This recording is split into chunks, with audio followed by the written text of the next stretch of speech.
I can't make enough time to write. I'm tired. I've got life to live. I've got work to do. I got kids. I got everything. And I just can't do this. Again, they want to give up. My friend, I could say I could carry on. Maybe I should carry on because there comes that stage, the editing stage. Wow, this is probably the one that destroys most authors, right? Many authors get destroyed by the editing stage because they don't seem to understand. Many people don't seem to understand what doing editing means, right? Your editor, especially if you've got a professional one, they will do what you pay them to do, which is help you to make your book as good as it can be for your readers. So expect them to rip your book apart. So just when you think you've written this genius, maybe you have, you probably have, right?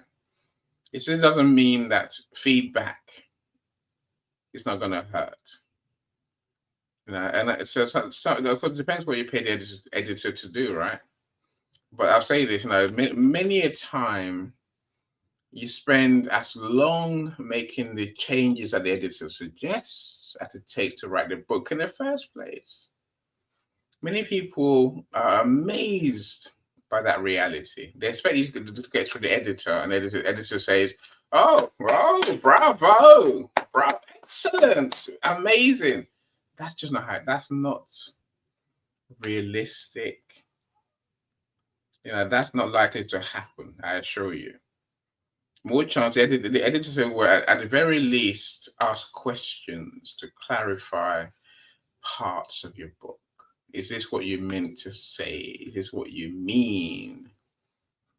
And could this be said in a better way? Do you have a different story to illustrate this point? Oh, when I say maybe one of the harshest ones I've seen is there are too many repeats of the stories in your book. Come up with different stories for different parts of your book. See, so these things, these feedback, as I call it, can make people feel inadequate, unable, incapable. But that's just not true, right? There's no need to give up because someone says, "Can you fix that? Can you change that?" If you do that, it can make the book better for people. So that's just another one, maybe one of the biggest pitfalls that authors fall down. The question today is, how do we keep going? How do you keep going? That's what I want to share with our friends today. How do you not lose hope? Right. My friends, thank you for joining us today. I'm so glad you're here. My American friends, especially, I value you more than you think because you've woken up and you're here.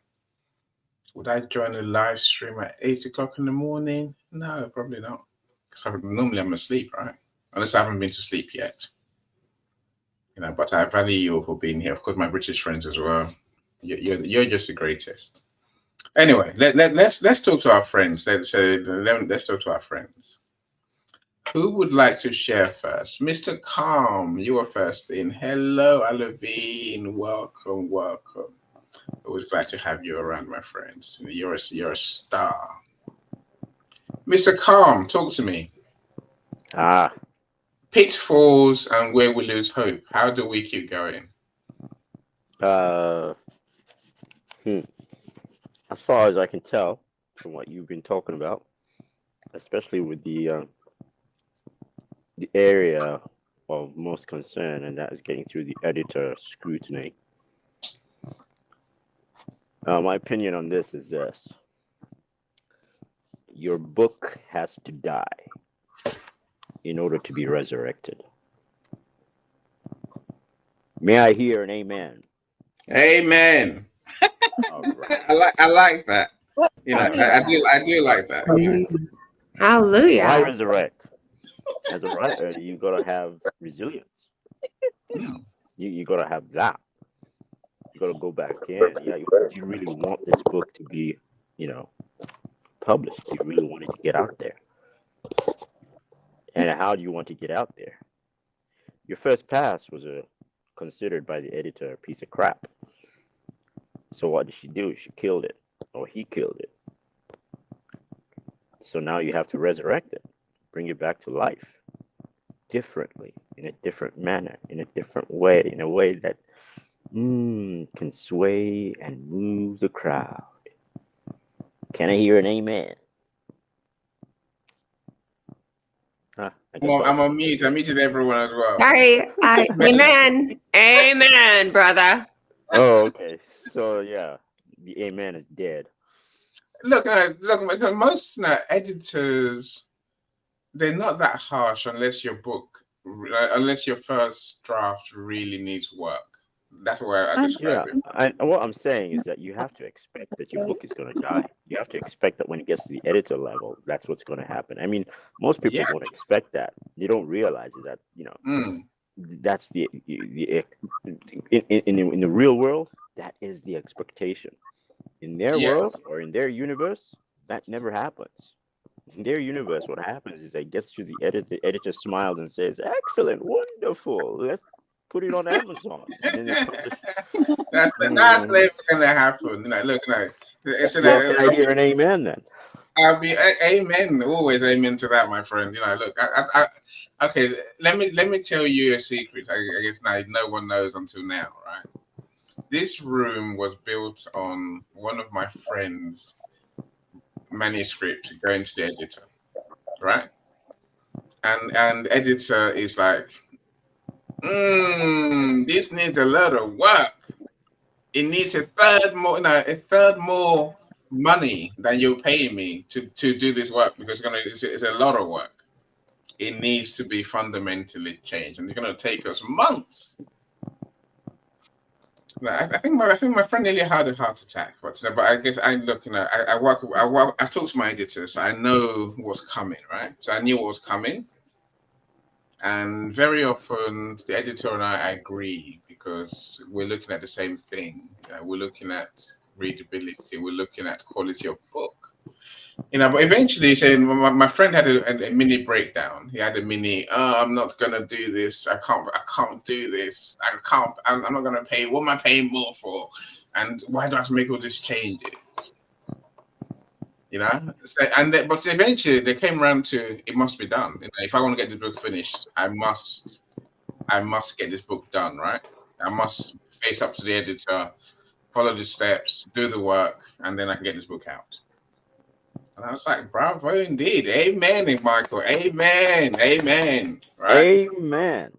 And then my friend said, let's do a room in Book to Business about how to not lose hope when you're in the writing process for your book. And I was like, yeah, amen again. Let's do it, my friend. Let's do it. Right? We are banging. See, that's how we got here today. Alas, my friend I'm talking about is not here. But there's enough for us to talk about, with or without my friend, really. Because I say Joni is an author, Christiana works with authors, so she knows. Coach David is a multi-time author, so he knows too. Lisa, how are you? What time is it in your world, Lisa? Very early, right? 10 o'clock thereabouts, I think, if you're going by EST. But you're here. I'm so glad you're here. Thank you so much for being here. You can join the studio and share with us, Lisa. If anyone wants to join the studio, the link is always on the event page, so do go along and do join us. I'd love to hear your thoughts. You got any questions about the book writing process? Then do put it in the chat. Don't send it to my DM because I won't see it because I'm here, right? I'm looking on this screen, not that one. Anyway, welcome, Lisa. Lisa, where's our content for Tuesday?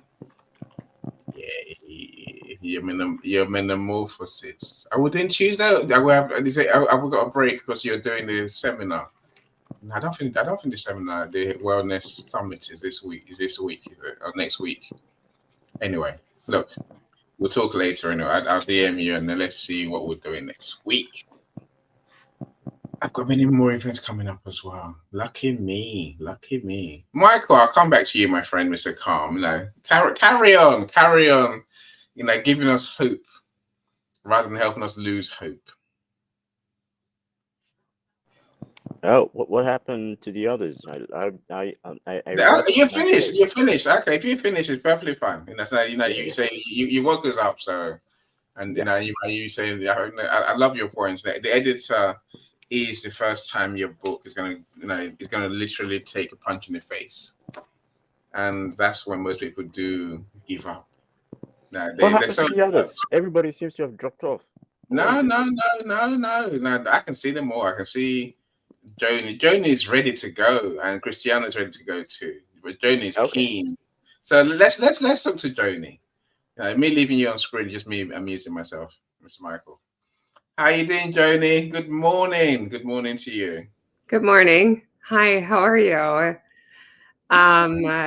Good. Good thank you for your song, by the way. I gotta say in public, right? It was pretty dope. You should actually include it in part of your opening, but yes, I will do. Your opening is getting a little stiff, bro. I don't know. Of course I will do. No, look, I love any song about any song that keeps saying any. I'm like, yay! It's like Michael's. I always feel about it. Yeah, obviously not my voice is an AI voice, but I love the application where you can lay down tracks and songs, and it's kind of peaceful to me. It's kind of like writing poetry. So anyways, okay, so for an author's journey, how to keep focus. So here's what my advice says. So I really believe in outlines. And so let's say you wanted to write 180 pages, and let's just go through math on that, 9 chapters, or that would be about 20 pages each. And then so here's what I do. You can make it a game for yourself too. Go on a walk, and every time you see your favorite tree or whatever, write down the title for the next chapter, and then you have 9 titles, and you have some sort of format to go with. And I was never a procrastinator. I just was never a perfectionist. So I never didn't want to turn in an assignment, but I want to get it done so I could go out and party. So that's kind of always my hindrance, because I don't check over everything really quickly. I think my verbal usually works out well. But I do I do think that, getting together, conceptually, what is the book going to be about? And then even if you do the chapter names and then you come home and do the chapter guidelines, it could be life changing for you, because you're like, oh my gosh, it was just an hour walk and I have all this on paper. It's amazing. I just wanted to write a book about,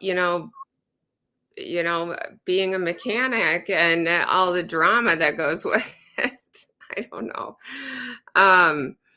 But I do think that for me, I like to do that. I like to put chapter names. I like to put parts of chapters. Then I have it out, and then I write it as fast as I can. And then I go back. I do go back now that I'm 43. So yeah, you have to go back, right? Yeah, you do have. You have to go back. There is so much, and AI fixes things weird, and so I learned that for my first book. But that would be my advice. Go for a walk with a little journal, and 9 trees you see, you have to write down a chapter. I know that's so weird, but it is It's like motivation. Yeah, nothing. I haven't. Look, trying to. Some people have different styles. That's the truth, right? Some of my writing coaches will say to you, "Just spit everything out. Just spit everything out." I'm like, don't do that. Have an outline, as Joni's saying. Have chapters. Have some sort of guide, and then write to that. When I write to that, but then you can spit everything out, and then you can listen to it later when your child reads it to you, and you're like, that doesn't make sense. Well, that's in the pre-editing bit. Look, I've got a question to you, Joni. I see you, Cyrus. Welcome. I'll come to you next. So Cyrus is likely at work, so he's joining us as a special favor, right? So Cyrus, I'll come to you next in a second, right? Joni, what was your brick wall, though? What was your brick wall? Now, what's the brick wall? What nearly stopped you? Just starting. Just starting. Yeah, because I knew I had a lot to say as far as a memoir, and so I started writing a lot of poetry, and I knew I had a lot of my recipes written down, and I just I wanted to do more than that, just as a legacy. So the memoir was easiest. I knew that's not something I care about selling. I definitely care to put it out in the world, but then comes different creative ideas, and so the creative ideas are harder to fasten on to. So I love a lot of things in this world, but I don't know what exactly to focus on for a fictional novel besides my kids' book, which I'm not going to do another kids' book, but I love it too. But yeah, how do you start thinking of a character? Because everything comes slightly from your own point of view, right?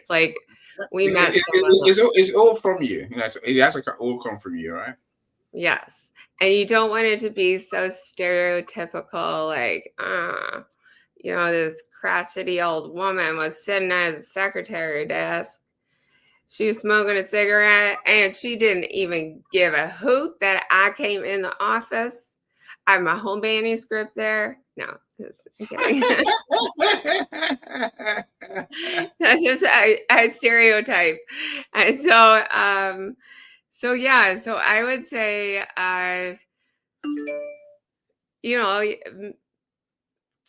choose one topic that you love, and let's say that's like swimming, like me, and then do your 9 steps or 9 miles or whatever, and write down different things that could be cool about swimming, and then decide if it's going to be fiction or nonfiction. Yeah, I like that. Look, I think the most important thing that you're saying, Joni, is that we have to choose what we're going to write about very carefully, right? And choose something that you know about. Yes. I think there's we tend to say there's two. I'm going to be writing about samurais. No, there's cool, two. But no. I think you have to write about something that you're interested in. Mm-hmm. Otherwise, you're not going to finish your book. I must have said this in our last event, which was quite a while ago, right? The two things are you're interested in that topic, and your reader's interested in that topic. Yes. If neither of those things work, you're screwed. Yes. There is so many people on this earth. I promise someone will like what you're writing about. Someone will. Someone will like that you're writing about 1880s, misogynistic treatment of women, or I'm just, going there. Look, I agree. Whatever you want to write about, someone will be interested in. As I said, Cyrus and I talking to someone the other day who wants to write about the Second World War, I think, something like that. if not the war in Who 1800s. doesn't love the world wars? Ugh. Most people. Would you buy the book? Anyway, no, so I always buy the books. I love reading about World War II, but that's because my grandma was in it. So, okay, I'm going to hand the mic. You get the idea, though. Like my friends, again, as Joni said, the creative ideas, they don't always come easy, right? I think the trick is to form a habit of writing, right? So just sit down, make a plan in your head, maybe in your schedule. The big question in the room is this: do I write when I feel like writing, or do I try to write every day? Try to write every day. Try to write like one thing like before bed or when you wake up. Or like while you're like taking a shit. Yes. Whatever. It's like you got one thing on paper, but and then see like, gosh, I've been talking about the leaves changing a lot. That could be a really kind of like romantic intro into a great romance story about, this arboretus and this woman who doesn't know how to take care of her property. I don't know. But you just gotta there's so many ideas out there, but I understand it's so challenging. It really is so challenging. Choose your idea and write something. Just half an hour a day. That's the minimum. Whether it's before bed, or when you get up, just make that habit of writing. Now, as Joni said, write what comes to mind. Don't care how good it is, right? No, we'll tidy that up later on. Go. I did not. Okay. With the advent of AI, you can actually use AI as a muse. You just type your idea into AI, and just query it to spit out something, a whole bunch of stuff, and you review that, and I'm sure something will populate in your head, just by taking a look at what it actually gives you, and give you, an incentive to write, to jot down your ideas, your things that click between you and AI, whatever is out there in the universe, and you just put it down in your own words. Just this is what I think about this. This is what I think about that. You can. That's how you can go about it. It's not. It makes things easier if you do it that way. You can get across, and that will make you that will allow you to churn the ideas that are coming up or popping up in your head.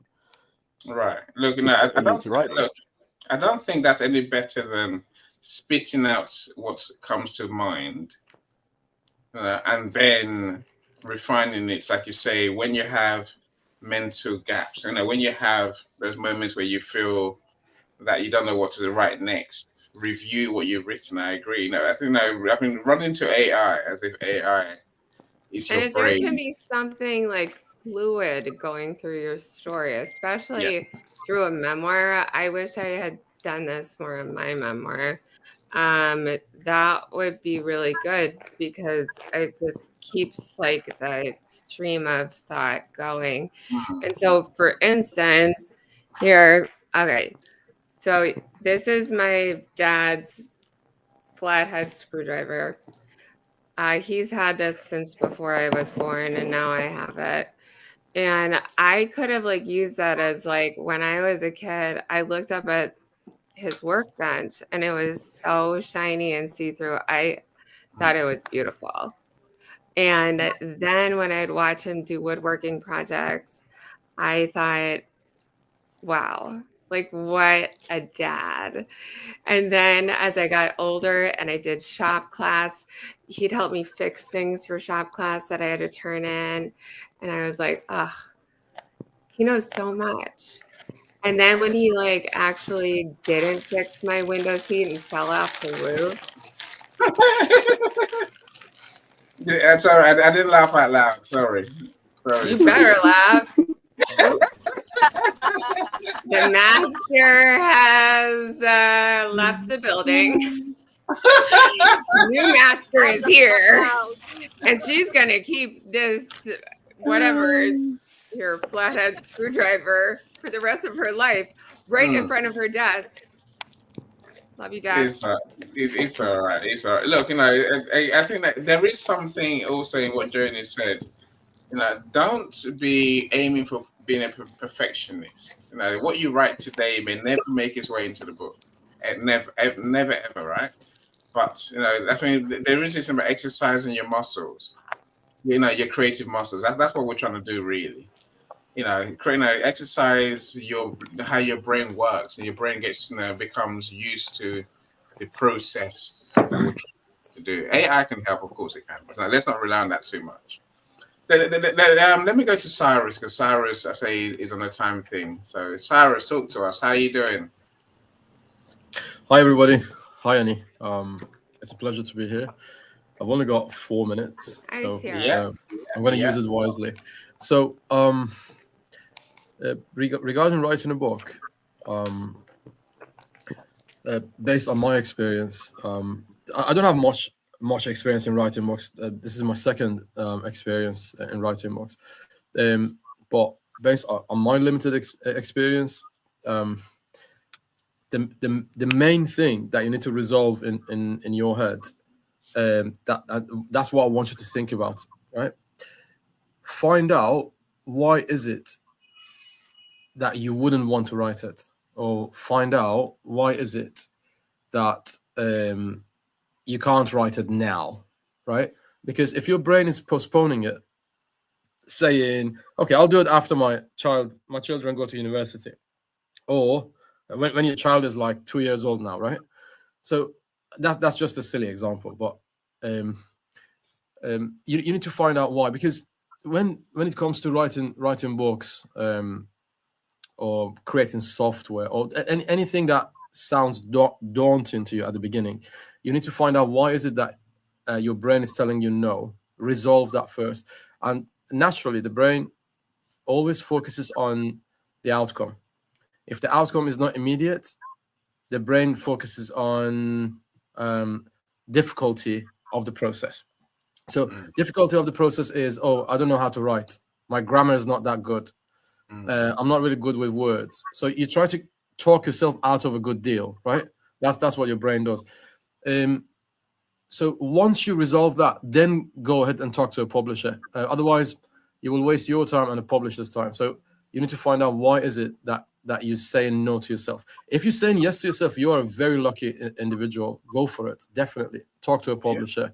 Explain to them, these are the chapters. This is the general outline of the book. Help me write it. Get help. And I know I sound like Harry Potter's teachers when I say help will be given to people who ask for it, right? It's not hard. It's true though. It's true. You haven't got to do it all yourself. People get stuck on things that they don't enjoy doing, and it's not their wheelhouse really. There's nothing wrong with going to someone else and saying, "Right, help me." Whether you call me a ghostwriter, whether you call me a writer, whether you call one of our friends like Christiana a writing coach or a writer, it doesn't really matter. But if you need our help, then reach out for help. So that they will take a burden off your table. Cyrus, and a quick question for you, my friend. When did you feel like giving up the most? Where was your brick wall? Your writing first, when I was writing the first one, so after like 4 or 5 years of procrastination, I thought, no one wants to write that Tale of Buonavenote, and right now around 6,000 people every month are reading it. They go to buonavenote.com and they go to the story, and because it's wine related as well. People who like wine, they like that story, and people don't even drink have appreciated that story. So halfway through the book, I thought, not halfway, like a third into the book, I ran out of ideas. And when you run out of ideas, you have to talk to people who invoke some sort of feeling in you, either the people you really hate or people you really like. When I say hate, I'm not talking about hate. I'm talking about like people who make you swear in 2 languages. I don't know. So people who people They who evoke emotion. They make you feel something, talk to your whatever it kids. is. Talk to your kids. They take you through all range of emotions, right? Talk to someone who would make you feel something, right? And then that feeling will push you forward, like subconsciously. That's my experience anyway. Guys, I have to go. It was a lovely experience. It's always nice talking to you guys. I love you all. Take care. Thank you. That's an alternative, right? Bye, Cyrus. Michael, that's an alternative to using AI. Talk to people. Go for what you've written already. Talk to your cat for like it. I'm saying, get some emotion in. Find a way to come back to a creative mind space. What I'm trying to say, right? Look, there's more people here. So, Christiana, I'll let you now. Please share with us, and I do want to go to. I have a quick addition. Finally, I'm joking. Oh, shush. Finally. Go on. Oh, okay. You know what? I'm gonna let her go first. Hold on, Joni. Hold on. Did you say something, Yolanda? Yolanda, are you in a hurry? No, I was trying to talk. Can you hear me? Yeah, I can hear you now. I can hear you loud and clear. Now everyone stop talking. Oh, okay. I was just trying to figure it out. I didn't want to interrupt. I'm sorry. Okay, Hi. no. Okay, so let's talk to Christiana. Then I'll come to you. Hopefully, it'll be a couple of minutes, right? So I come to you. Then I come back to you, Joni. It's fine. I'll come back to you in a second. Christiana, talk to us. Point, jeez. Where's Christiana gone? No, come She's back right here. Okay, Festus. Festus is here as well. Sorry, my bad. Can you please put your camera on? I'm here listening. No, we like our camera on. It's like audio days, right? It's like audio days, Joni. Christiana, talk to us. When I say, where do authors hit the wall from your experience, and what can we do about it? So I'm going to say this first of all, in so many more ways than one. So the first thing is, and excuse the expression, word vomit, right? You've got to get everything out on paper. For those of us who have gone to university and we've had to have, a dissertation written, think back to when you had to write your dissertation, from picking out, the topic to your thesis and being able to put something down. You have to have an outline, okay? Think of it when you're writing a book. It's like a word vomit. You've got to get things on paper. It doesn't matter which order. There's no order. In fact, do what I do with my students. I get my students to do what's known as a mind map. Mind map, okay? And a mind map allows you to plan, allows you to just pour out all that's in front of you or in your mind, because it's better out of your mind than in your mind. Hold on, baby. It's better in your. Sorry, I've got JJ here. How you doing, JJ? It's a school run. This is a school run time, and it's his time. It's like, can we just go in, please? I don't you sit in the car. Anyway, so we do what is a mind map is a good way to get things down on paper. And I think it was Joni that said you won't have everything and it won't be perfect, but get something down on paper. Once you've done that, then you can start to pick apart, and not everything that lands on that paper or spidergram will end up in the book. But what that does is it gives you an opportunity to start to think of ideas.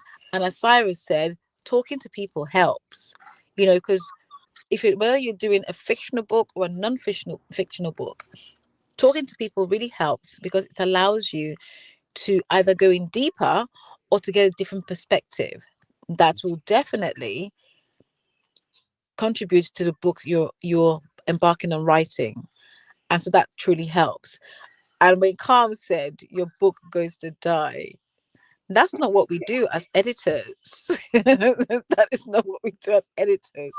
We don't kill your book. We take what you've already written and we try to make it the best. Not even try to, we make it the best that it can be for what you are talking about. Another thing I'm going to say is you don't always have to know what you're talking about. You can have a topic that perhaps you're not well versed in. That's where research comes, right? From your research, you can choose which perspective you want to write that book in. So if you want to write a book and you're not sure what to write, don't be afraid and think, oh my God, I can't write a book. You have to really think about what's your interest, as Annie mentioned, and how do I take that interest and turn it into a book? Write things down and do your research. And I know for me, Annie's gonna kill me. Annie's gonna probably pull my hair out. My book is one strand at a time. My book is still on its way. My book is still on its way. You're still procrastinating. You're still procrastinating. It's still on its way, right? Topic, theme. So, yeah, I have a theme already. I have 3 themes, as you know. That'll be the problem, right? That'll be the problem. You need just one. You need to settle on one. I know I need to settle on one. So I will do at some point. The main thing is I don't believe I'm ready for my book yet. With me and the way that I am, once my mind tweaks into now I want to get this done, I'll get my book done within 3 months. So it's about being ready and having your mind. That's the thing about writing book too. So sometimes you want to start writing a book, you may not be at the readiness stage to write that book. You might be at your contemplation stage to write the book, and that's okay. That's really okay. For some people, contemplation could take 4 years, as we heard Cyrus say. He was still contemplating his book for 4 whole years, and it eventually came out of him, right?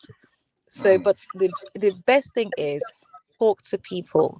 When you want to write a book, talk to people, because you get a perspective. When you get a different perspective, that will contribute to your book. Secondly, when you hit writer's block, talk to people. Speak to your potential audience, your non-potential audience, and see what they say. See what they come back with. See what they tell you. Because that will give you perhaps the way the book, the feeling of the book, the setting of the book, and so on and so forth. So really think about talking to people. And they do say lock yourself away and focus. The environment in which you write your book is really important. It truly is. I'll tell you why I say this. If you are, for example, somebody who is at home, who always finds something to do in the house, like when you're in the house trying to write a book, there's that thing I didn't clean last week, or there is this that needs to be done, and there's always something to do. That, my dear, is not the right environment for you to write your book in, because there will forever be a distraction, and they say the signal and the noise. There will always be noise. You need a space that perhaps you can focus and get the signal done. And that space could be a co-working space. The space could be, a hotel space. Some hotels do things like day booking, right? And you can go in, sit down to yourself, no distractions, and you focus. You leave your phone on airplane mode, and you focus and you write. Even if you get an hour out of yourself, that is better to move you forward than nothing at all. So I land my plane there. Thank you so much, Annie.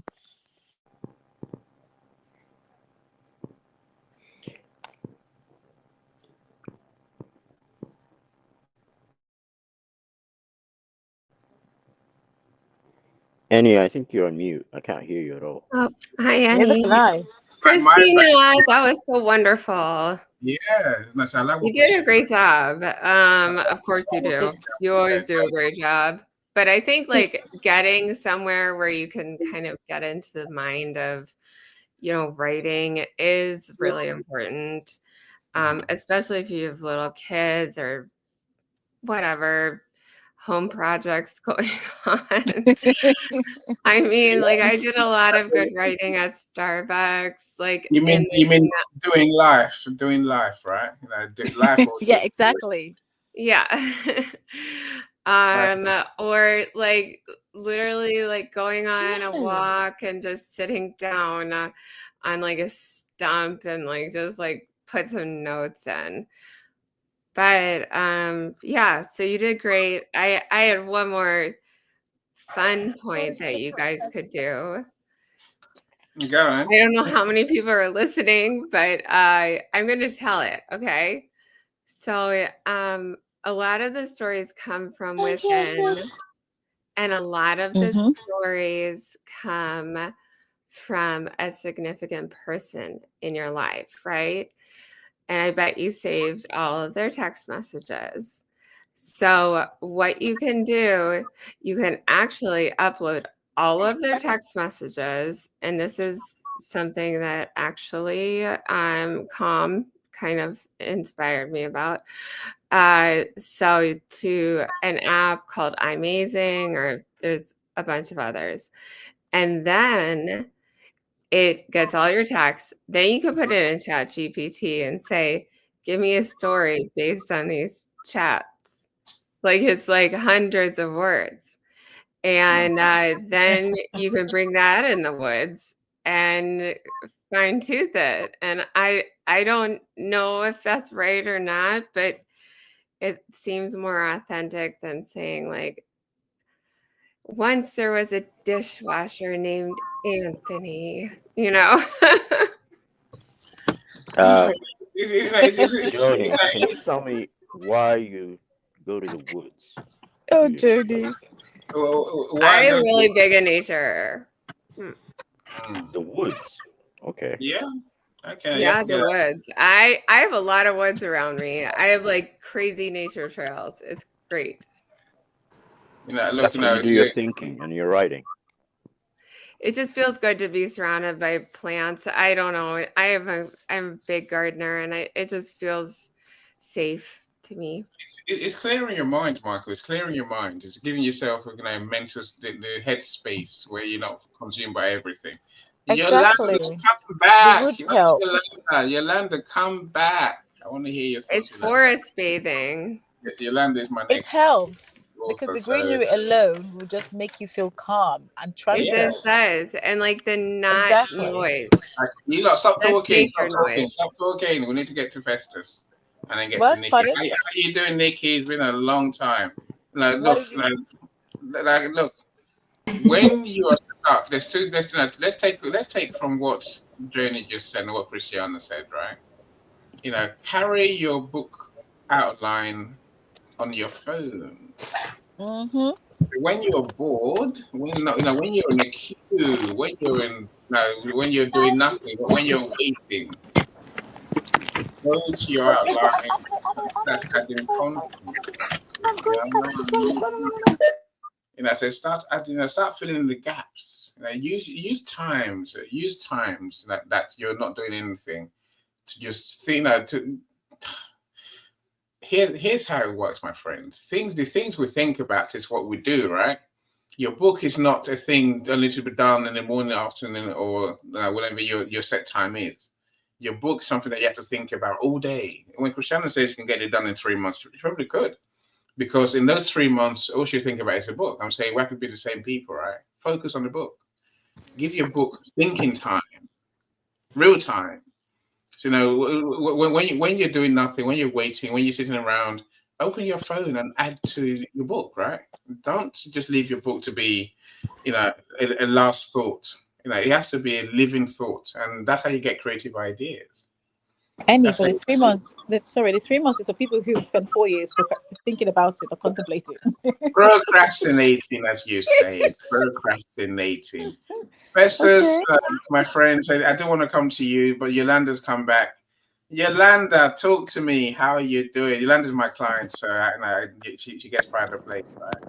I am doing well. How's everyone? Oh no! That's not what's happened. Your sound. Yeah, it sounds like you're in the Matrix. You're somewhere. Oh no! Are you moving? No. Say it again. Your sound is not clear. It sounds like you're underwater. Oh, it was sounding like that before. Can you hear me now, clear? No, not really. It's not. It's Turn not it clear. back on and turn it. Yeah, And you then might turn have it to back turn your on again. device back on. Damn, that's so upsetting. Like, restart your device and then come back in, please. I'd love to hear your thoughts. Mr. Festus, talk to us whilst Yolanda fixes her mic and she comes back. Then I'll give her the mic back. Mr. Festus, how you doing? How's your day going? Yeah, I'm wonderful. My day is going well. You are wonderful. You sound wonderful too. Excellent. Thank you, sir. Thank you. So Hello to Mr. Com. Hello, Christiana. Hello, Nikki. Hello, Hello, Festus. Mr. Can you Denning. do a Yes, thing to sir. your loudest thing? Hello. yeah, Mr. Hello. Festus. Hold Hi, on, Mr. Festus. Tony. Hold on. Okay. No, Yolanda sounds like a frog again. She sounds good first time round. I don't know why it sounds like this. You have to. Are you moving? Are you moving? You probably have to stop. Is she clapping? Even when Joni was talking, I heard it like this. Really? Okay. Are you near something that interferes with your phone? Yeah, because you sound like that too. So we all sound like frogs. Yeah.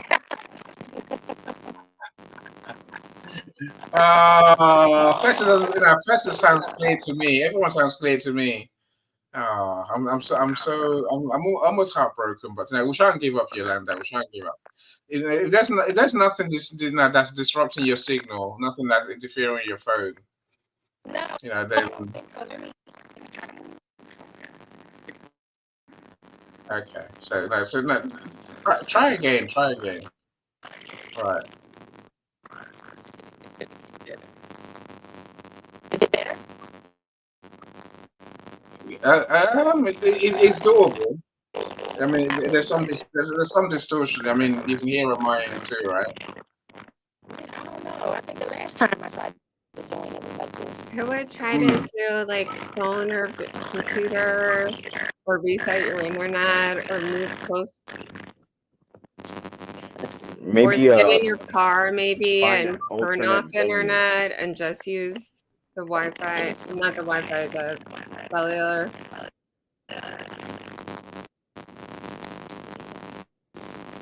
You Americans are brave. I'm still here. No, so we can hear you in bits, but the distortion is heavy. Yeah, I'm gonna get out because I don't want to make it sound like that for you all. Okay, cool. But it was nice talking to y'all. I'm on my way to do a pink lemonade stand, and so everybody is Breast Cancer Awareness Month. Please show some kind of way to support breast cancer. Yeah, no, drop us a link and then look. Let's go to events around your work, your pink lemonade stand thing. That's what we started a couple of years ago, right? Right. Let's Right. let's do an event so our friends know what you do, what you're talking about, how it works, and so on. I will.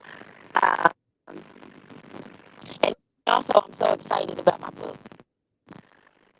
Take a Yeah, long time, y'all. We're gonna get it together. we will. Yeah, look, try and restart your device again and see what that. I'm gonna try that. I do want to talk about the book, so Okay. Let's see. okay, we come back in a sec. Mr. Festus, you're back again, Mr. Festus. You're back. Okay. All right. Right. So I suppose I would like some honest storytelling. So tell us about your book writing experience, my friend. Okay. For me, writing, it's I don't write. Let me just start with this. I don't write with chapters. I don't write with a theme. I write with a burden. I I write with a perspective of what I want to accomplish at the end of the day, but most times I have difficulties settling on a theme and structuring chapter by chapter by chapter. So what I do is I write like I was writing myself a story of something or something, or writing a letter to someone. I was just writing. I often write my thoughts around the burden I have in mind. Like for instance, the book I've been working on, um, I started earlier this year, and it's a book that I wanted to find a common ground between. Um, I wanted something that can solve a problem from a personal self mastery to um, any other aspect of life, like relationship and business. The reason I use any other aspect of life is because my work over the years have proven to me that the only thing that guarantees success in any area of life is self mastery.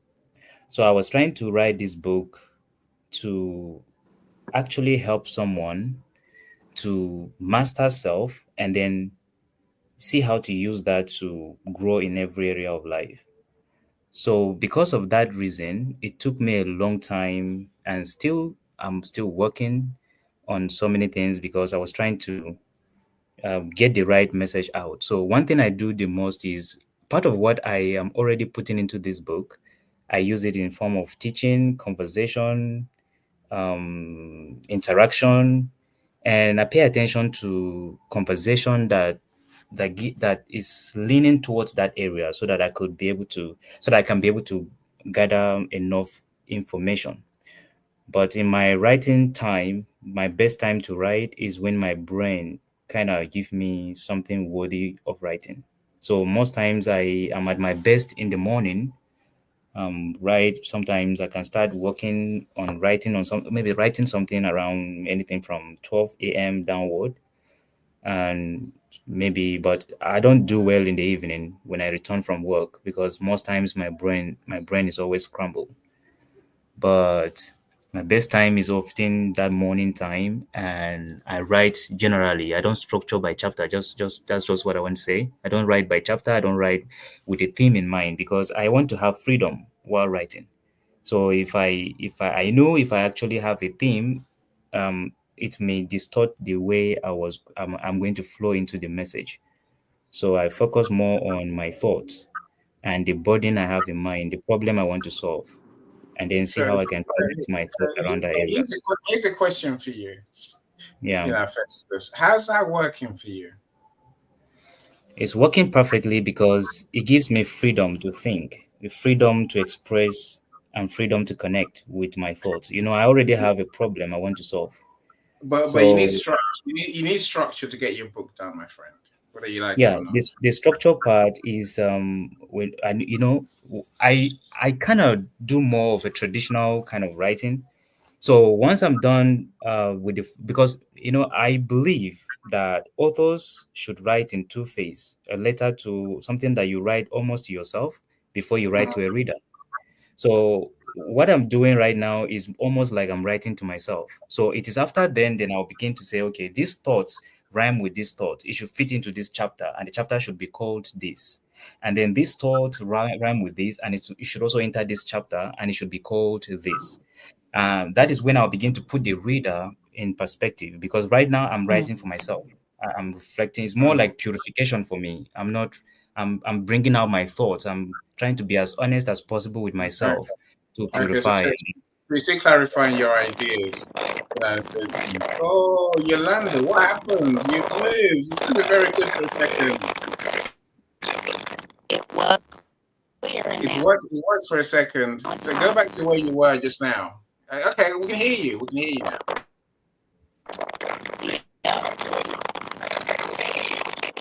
The whole time he was talking, it was clear. Yes. No, the other time we were talking, it was fine. So, are you near something that distorts your connection?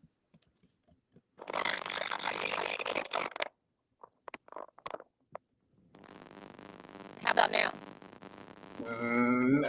We can hear you, but no, We can hear you. It's still difficult. Well, we can hear You you. said no. Yeah. Right. Okay. There's hope. There's no distortion. Okay. Look. I suppose what do you want to share with us now? What's your experience? Of course, we're working on your book, right? Right. What's been the hardest parts for you? Probably managing time because I'm so busy. So, yeah, just like the managing time. The writing part isn't a problem for me. I've been writing since I was a child, so I can, I research the thoughts. My mind is running pretty much the entire time I'm awake. So the thoughts kind of just flow, but I have to, manage the time to overlook things that I've written and I went over with Andy, and then I need to go back and check it. So, I make time for that. I need to make time when Andy and I, are on the phone and we're, talking and recording verbally. So mine is time management, but I'll get it together. I'll keep it together. Yeah, no, we're getting there. We're nearer to the end than we're much further from the beginning than we ever have been. We probably have 2 chapters left to go, and we are beginning to package the book, so the manuscript. Right, because without all the interruptions, not interruptions, but the other things. Life, that thing called life. Without that, we wanted to have this book done by October. Yeah, and I remember saying to you, it's not going to happen. It can be done. So there's still 3 weeks of October left, right? It will be done. It wasn't you. It's both of us, of course. It's all of us. I would say this. If you possibly can, don't put a time on your book when you're writing your book, because your book is not going to get written until it's written, right? It's not going to get finished until it's finished. A lot of people will put a date. So Cristiano says 3 months. A lot of people will put a date that they want to work to. If your book takes 5 years, like Festus, it takes 5 years. If a book takes a year, that's not the end of the world, right? It's a false goal to try and force ourselves to get it done by the end of by December 2025. I'm saying, of course, it can be done if that's all you do, right? But if you do other things, Go on, Yolanda. Right, with me, I want to work on it all the time. Because I really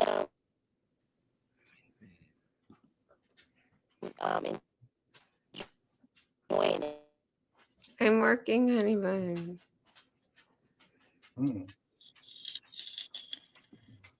No, it's hard for anyone to write all the time unless 10 out. So I can't just I think if you're a full-time author, it's easier to write your book to write all the time. For most people who are writing their first book, for example, who are not full-time authors, you have to we have to make time. We have to actively make time. Yolanda, you and I made time to do the recordings, right? So I think when I keep saying we need to make time, here's the problem. The problem is that each time you go back to your book, Festus, for example, your brain is somewhere else. Stop it! Get out! Joan is talking to her pets. It would take time to settle back in to your routine, to get your every time I open your book, Yolanda, so literally, I know how hard it is to get back on track. The first couple of days is hard. Essentially, I don't do it anywhere near as much as I want to do. mentally I say I'm going to get to the end of this, but I never get there, right? And then about the third day, I'm back in the flow of thinking about your book, thinking about your story, thinking about where different bits fit, right? It's the same for everyone. Yeah, if you just do your book once in a while, you're gonna keep having to reacclimatize yourself with your book, reacquaint yourself with where you are, where you are going. Whereas if you create that habit that I keep talking about, sort of working, even if it's just half an hour a day, then you're forever on. Your thoughts are on your book. You have a flow. You have a way of doing it. You're thinking about the book all day anyway, because you're gonna have to work on it again tomorrow, right? That's a much easier way to do it than to try and do it once in a while, because once in a while just makes it longer. It can be done, but it just makes it longer, right? Let's try and develop the habit. Go on, Yolanda.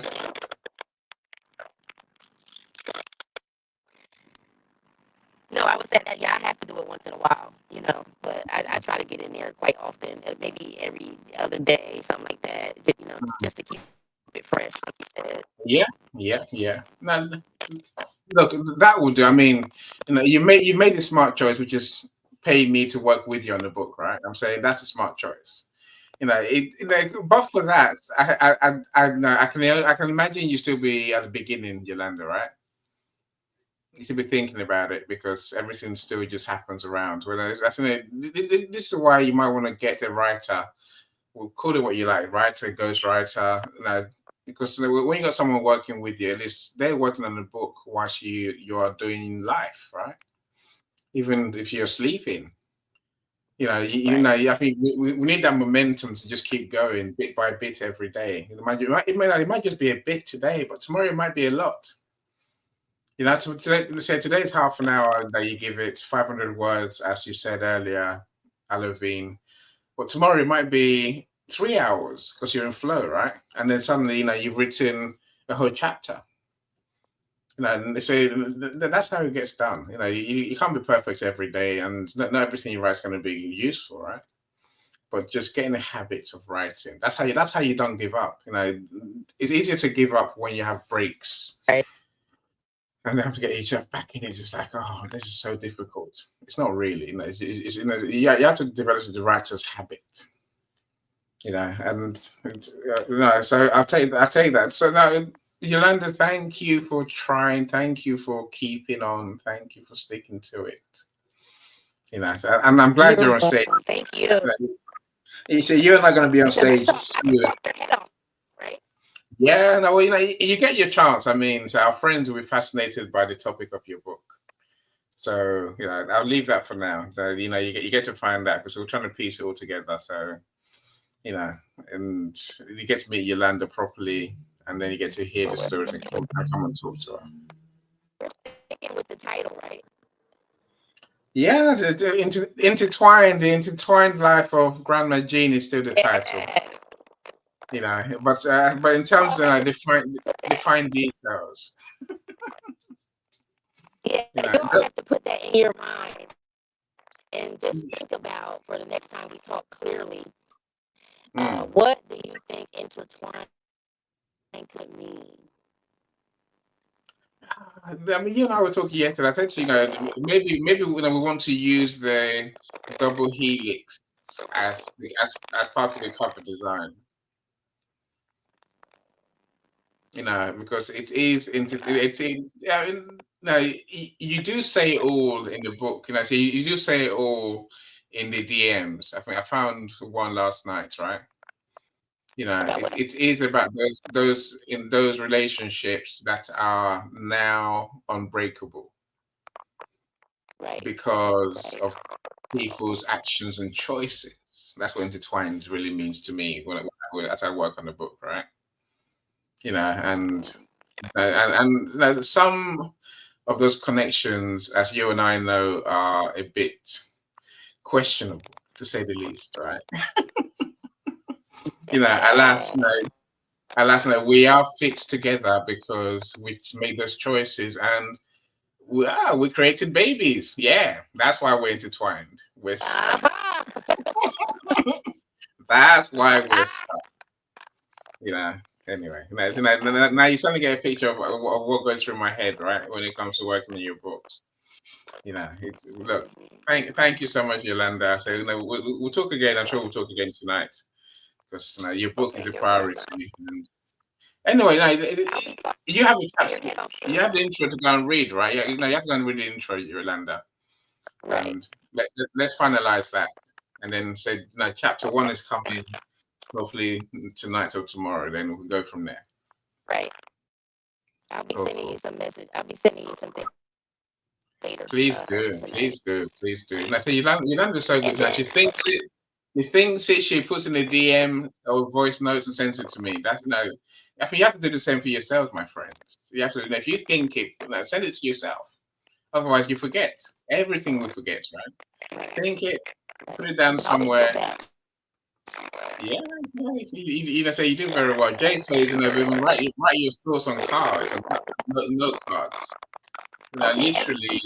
Everyone, have a great day. I'm off to do my pink lemonade stand. If you want to visit my page, you can see pictures and share the link. Share the link. I'll check the link. I'll come and see you. Share the link in our comments, please. Share the link, Yolanda. I will do. Awesome. Okay. Take care. Bye-bye. So, Jay, I like the idea of the cards for sure. Where am I? David. What was it? Festus, were you done? Not really. Okay, Not really. okay. So please carry on then. I don't want to ruin your flow of thought and your sharing that we can learn from. Yeah, what I was trying to say actually is this. I'm trying to write something. I have a couple of reasons why I don't focus on the theme, and I don't also focus on chapters. That's in the developing phase. I have my main idea is to pour out as you see. Let me say this before I move on. I believe in subtraction than addition, right? So I want to have as much thought as possible so that I don't have to ever go back saying, oh, no, let's add this. Or I believe in, let's say, trimming things down to the perfect fit. So I have to capture as much thought as possible so that I can be able to have that freedom to do that.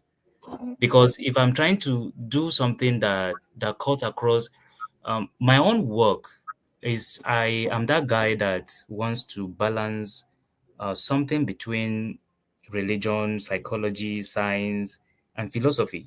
So my thought is cutting across all these. I'm not the guy that says religion is not doing this. No. This one is that. No, I'm that guy that says we all have something good. But instead of debating one another, we can leverage on each other to build the world that we have always wanted to have. So most of my work is not questioning any of this, is rather saying, come, let's look at it like this. So for me to be able to have a better freedom to write, I don't restrict myself to certain theme. That I have a burden. I know what I want to solve in the world that I live in my society, my community. I know what I want to solve. So I'm allowing myself to pour out certain idea in that area so that by the time I'm done, I can be able to, during my sorting period, when I'm sorting my work, I can be able to say this thought and this thought match this place. It can fit into this chapter. This particular thought and this particular thought actually match together. It can fit into this particular chapter. And not that I don't have a theme that I might be leaning on, but that theme is not a general, it's not like a locked in theme. So it's just something that is standing there as a guide. But at the end of the day, by the time I'm done with collecting my ideas and then I'm writing to myself, then I'm now focusing on writing to a reader. Then I'm now sorting my thoughts together, putting them into chapter. And at the end of the day, only God knows what I'm going to center on as the theme of that particular book. So that is Let what me- I'm doing right now, and this is the step I'm taking for the work I'm working on right now, because I don't just want to write book, right? I want to write something that that we feel like I want to write a movement. I want to write something that is cultural, something that I don't know. I want to write something bigger than me. I want to write something that stands the test of time. That's what I'm trying to work on, and that's why it's taking me time. I can sit down and force myself, or rather focus on time management and get something done within a short period of time. But I don't want I don't want it to fade before I die. I don't want it to ever fade, even if I die.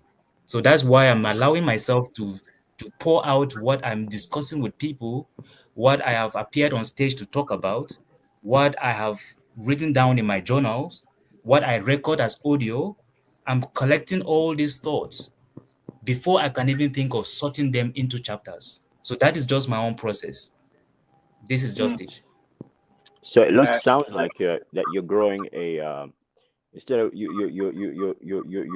a gardener, or you're a what do you call it, a farmer who's farmer. growing a tree. And it's not it's in Japan they grow bonsai trees, and they allow them to grow, and they trim them real nice, make them look fabulous. But it sounds like you're growing a baobab tree, and that's the baobab is a tree that's ancient, and it grows beautifully and magnificently. And but it's also something that takes time, a lot of time. But what you're applying is the Banzai message on about the Banzai method on a baobab tree, which is an ancient African tree. But that sounds very exciting and interesting, and it's also means that you are like, to me it sounds like you're an old, how should I put it, uh, you're an old craftsman, um, ancient craftsman, kind of something like that. I All think right. Annie, you can correct me on that one. Yeah, guys, look, Festus, you're writing a book, man. Write a book.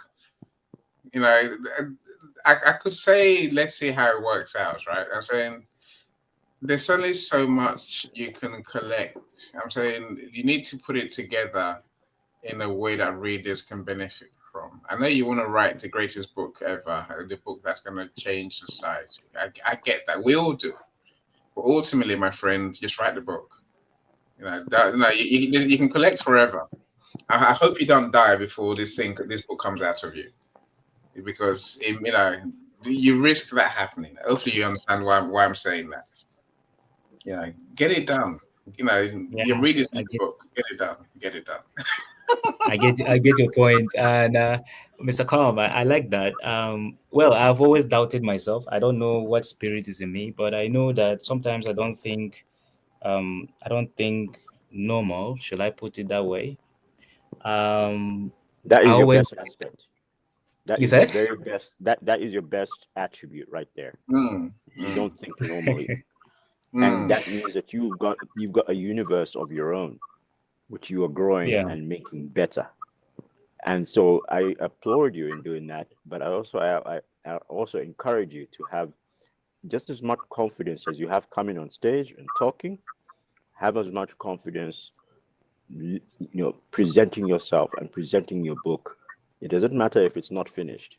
You can always rewrite it and expand it. Rewrite it and Yes. expand it. Well, exactly that. Look, no, your I like that. thinking. Look, your thinking has to be, what do the readers have to know? The readers don't have to know all your genius in one book, as Mr. Khan was saying. No, you need to Yeah. work out. This is where having a theme comes in. What. First of all, the first question is, who's the book for? Right. That's how you choose your title. Who's the book for? It's for Africans in this situation, right? Yeah. And as Coach David says, now write quickly. Now, so you want to know who it's for. What do they need to know? And then write it. If you want to add to it later on, you can. Yeah, I'm saying later on in the same book, of course. Later on in a different book. I'm saying, you have those options. But what I'm trying to promote here is output. Give the world the book that you think is going to help the world, right? That's the long and short of it. Okay. And to do that, we can all think forever. Coach David, he thinks, he's thought for years. And was recently 4 books to go with it, right? The 5 books to go with it. That's how you have to do it, right? I mean, first, don't make the mistake I have made. I would have written my first book at the age of 14, 15. But then I waited into my 20s. No, my 16th birthday, I started again. Then waited into my 20s. Then my 30s. Now I'm in my 40s, and I'm just writing 4 books at once. And I'm sitting down to remember some of my deepest experiences that started when I was 14, 15. Tears came out of my eyes because I was asking myself, why did I wait that long? Here's the sad part of it. Some books, if you don't write them when you have the inspiration, they go away. Let me say that again. Some ideas, if you don't pen them down, they go away. They go away. Let me say it one more time. Some ideas, if you don't pen them down, they simply go away. So do what you have to do. Write quickly. You can refine, like Michael said, and thanks Annie for that. You can tweak it, you can add to it, you can upload the chapter. You can even make it a mini book or blog at the first, but quickly start writing. Right, it's important. I yield the mic. Thank you. I'll come back to you in a second, Coach David, because I'd love to know where your walls are, where your walls were in your process. Now, let's talk to Nikki. Nikki's been here all the time. So, Nikki, how are you doing? Long time no see, my friend. Nikki. OMG. How are you? OMG. Overall, I am well, content, grateful. And I just happened to be on YouTube, and your notification came up, Coach David. And so I was like, oh my God, what a great topic. Let me listen. Let me listen in. But I have been so focused actually on my book that I had to shut off all the other noise and just kind of regroup and redirect myself and recreate time, or be creative with how I use my time, because unexpected life situations just seem to pop up, and the bottom fell out. The bottom fell out of all my plans. It's like, but I knew that no matter what, while I handle life situations, I have to keep writing the book. Like, I have to stay on the book. Nothing else matters than finishing the book. And the irony of it all is, with this topic, is my book is poetry. It's poetry. I thought the hardest part was me selecting the poems for the book. But no, it wasn't. It's all the other stuff now. No, so what is the hardest part? So there are other components for the book, besides editing, page alignment, making sure the page alignments is right, and directions for the book, because the book is not, even though it's poetry, there is not one specific theme. And so, yeah.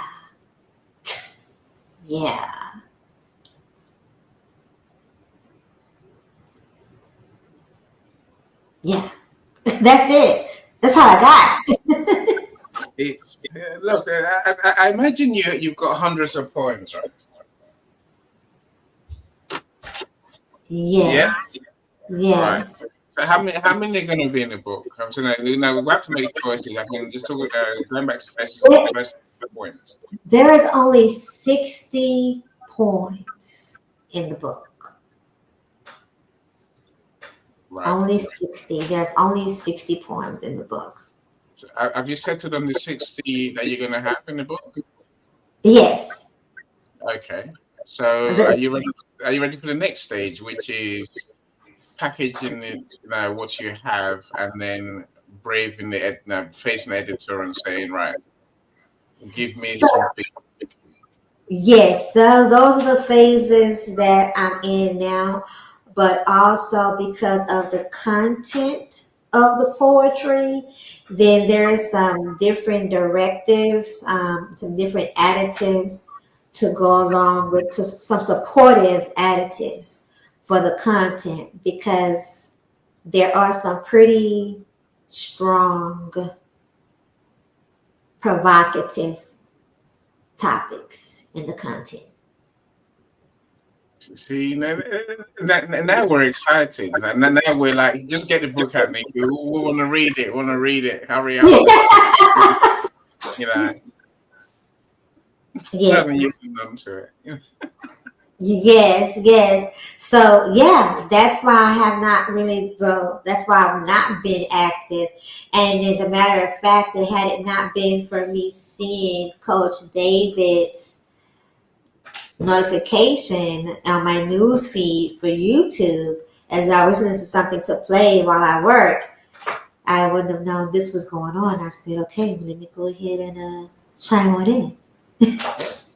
Look, I'm glad you're here. Like you said, there's many ways apart from just LinkedIn to see, to be visible and to get people to engage, right? Thank you, Coach David, for your YouTube channel. And I'd say thank you for ringing his bell for subscribing to his YouTube, right?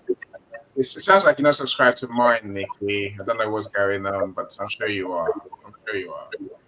I blame you. Yeah, actually, I thought I was subscribed to yours too. Yes. Well, no, we'll look into that, before our day's out. So let me work on Mike. How you doing, Mike? So I got your song for Cristiano this morning, so we're going to start using it. I'll try and find the bits with that. They're moving forward past miscarriage and blah blah blah. But we'll get amazing song, Mike. Thank you so much. Okay, go on. I would like to say that I have appreciated everyone's input and shares on this topic. Yeah, look, we appreciate yours too. Look, I'll say this to everyone: writing your book, look at it as stages. There's 10 steps on my list, 14 in total by the time you launch your book, and whether you go for bestseller or not. I think where you are now, Nikki. I say when you're ready to package your book, the content, the manuscript.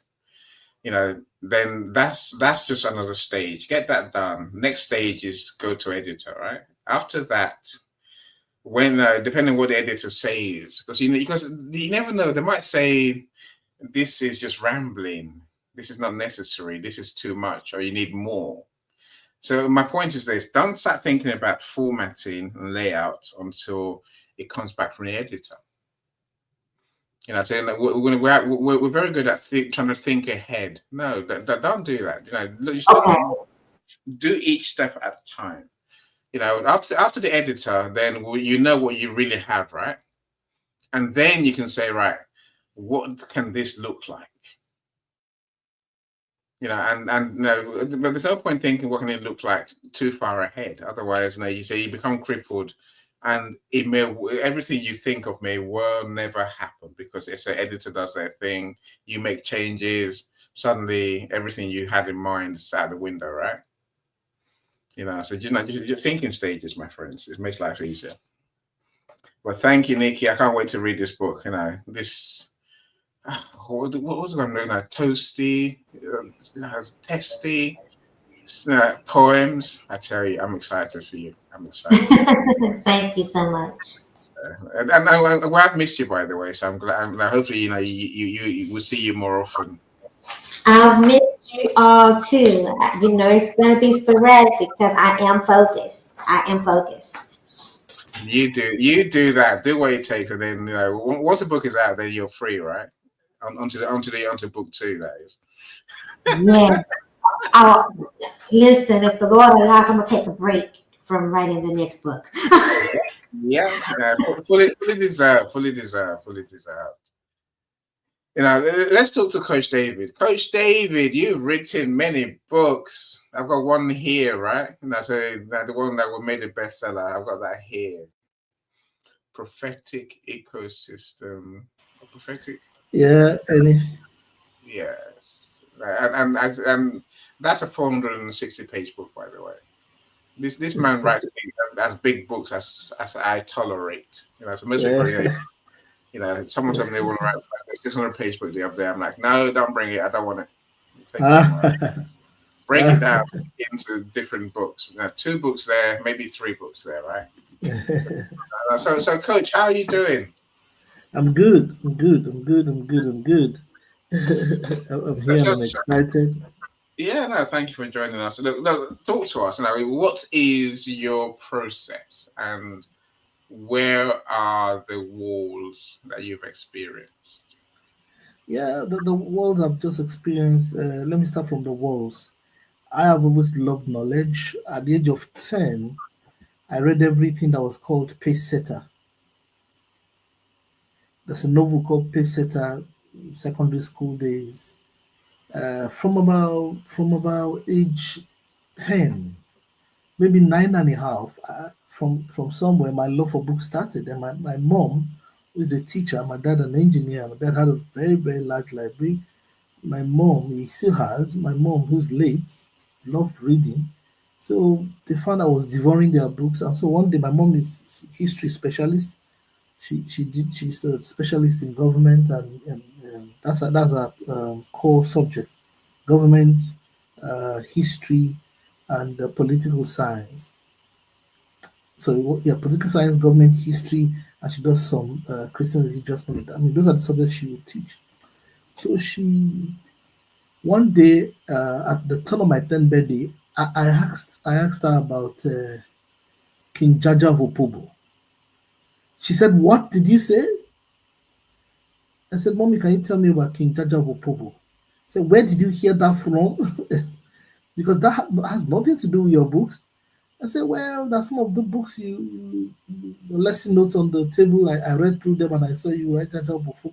And I look like a very important king. And I like his story." She sat me that I should tell her what I've read. She was so impressed. And that started the litany of... I would skip meals to read. I could not be consoled if a novel was not finished. The bigger the novel, the more voracious I got. And then after that, I was introduced to Agatha Christie, James Patterson. The list is long.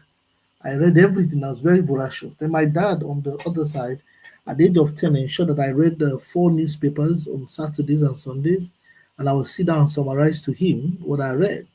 And he's going to allow me to talk. He will ask me critical questions. He said, "Why do you hold that opinion? What do you think about this?" My mom would be like, "Why are you this a 10-year-old boy? What does this mean?" My dad said, "No, leave him.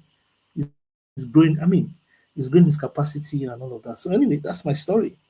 And from there, my love for books grew so much over the years. So let me start by saying my first process is to read. Anything at all. I'm a very voracious reader and assimilator. In fact, I just assimilate, and I'm able to listen very deeply and suspend my bias and my judgment until that subject is clear to me. Number 2 thing I do, if I were gonna, so the first wall I had was that I felt that I had to be super good to write. I remember my first novel I wanted to write at 13. I didn't finish it. And I tried at 16, never finished. About 20 something, probably 24. And in my 30s, career life started. And my career started actually by my 17th birthday because I did the first holiday job, and I was lucky to it was within the computer world, which was my first degree, anyways. And the moment work started and I entered the university studying engineering, my love for books reduced because engineering is not a joke. And I went into trying to understand a lot of engineering from first principles. And, that's my story. Um, so for me, the first wall to break, or I broke as a writer, was to force myself to sit and say, it is time. Now is the time. I remember the day I got very angry with myself, and I sat down in my room in Manchester and I began to write the first book, Prophetic Tutorials. That's what I called it. Because I have always trained people in prophecy and how to prophesy. So I wrote a book about that. First book was about that. And I got a friend who just saw the script on my laptop, who was also a Christian, who said, this just flipped through, said, what are you talking about? This is huge. You're writing heavily. I said, you write very well. And that was all the fuel I needed. And then I had to write You and Your Prophet, then Prophetic Ecosystem and Dynamics. And then I'm also doing work because I do futurism, which is to study the future at personal and corporate levels globally. That work has led me to study some very heavy futures, but the one that was leading for me that I noticed was that I looked first was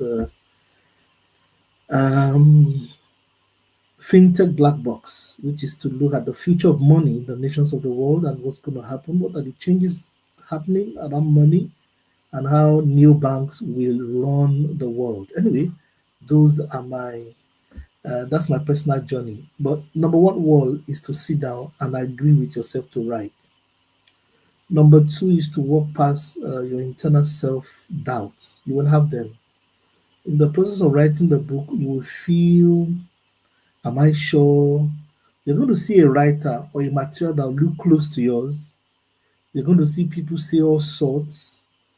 I mean, some close people may even look at your manuscript and they just bull crap it and say, what? Forgive my English. What are you writing? This doesn't make sense. The other thing is that please, your idea should not be too strong that you don't need someone else. So I got some very interesting editors who were not my age bracket, came from another persuasion, and then they recrafted and allowed them to recraft the ideas for me. And I noticed that what they were saying was heavier sense than the way I saw the material. The other bit is that you will need a lot of research.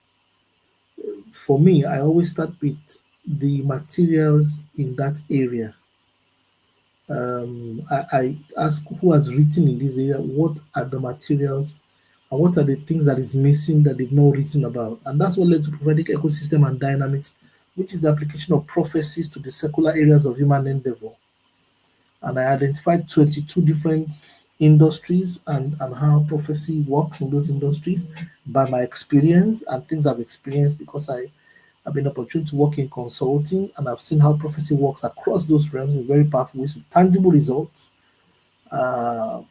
Prophecy and innovation, prophecy and creativity, prophecy and strategy, prophecy and supply chains, prophecy and health, and Medicare, and the list is very long, very, very, very long, very, very, very long. So, and how do those models work? And that's what you have in the book that we got the 14 times international best-selling position for, courtesy of the great work by Mr. Fame, who is a genius. So that's the story. I never, never, never, never say never. Never, never say never.